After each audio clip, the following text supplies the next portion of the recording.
नांदेडमध्ये महावितरण महापारेषण परिमंडळाच्या वतीनं महात्मा फुले व डॉक्टर बाबासाहेब आंबेडकर यांची संयुक्त जयंती साजरी केली आहे।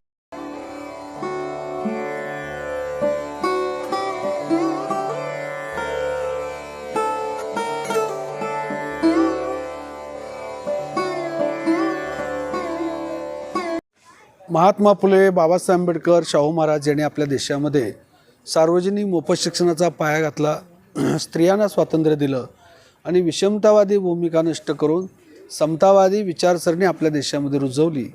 ते बुद्धिप्रामाण्यवादी, विवेकवादी आणि विज्ञानवादी होते। त्यामुळे त्यांचं जागरण गावागावात, घराघरात झालं पाहिजे या उद्देशानं महापारेषण आणि महावितरण यांनी एका सुंदर आणि अत्यंत देखण्या कार्यक्रमाचं या ठिकाणी आयोजन केलं। कार्यक्रम खूप उत्तम झाला, उपस्थिती खूप उत्तम होती आणि नियोजन देखील अत्यंत उत्तम होतं। बाबासाहेब आंबेडकर नेहमी म्हणायचे की जो समाज, जो देश आपला इतिहास विसरतो तो कधीच इतिहास घडवू शकत नाही, अन्यथा चुकीचा इतिहास सांगून आपल्याला गुलाम बनवलं जातं।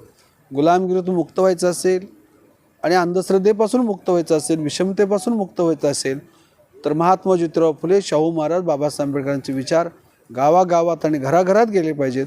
याच उद्देशाने या ठिकाणी एका देखण्या कार्यक्रमाचं आयोजन केलं।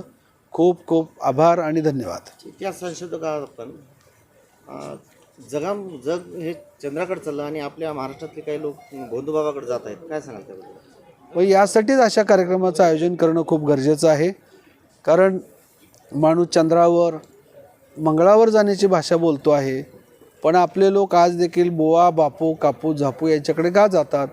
तर अज्ञान आहे, अंधश्रद्धा आहे, विवेकवाद नाही, त्यांच्याकडे बुद्धिप्रामाण्यवाद नाही।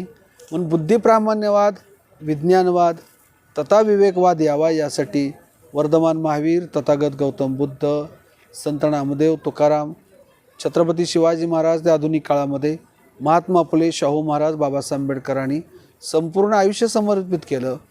तर ज्या वेळेस आपल्या महापुरुषांचा खरा इतिहास लोकांना कळेल, खरं तत्त्वज्ञान लोकांना कळेल, त्या दिवशी बुवा, बापू, भोंदूकडे कुणी जाणार नाहीत। आणि म्हणून ही विज्ञानवादी दृष्टिकोन येण्यासाठीच आपल्या महापुरुषांच्या विचाराची गरज आहे।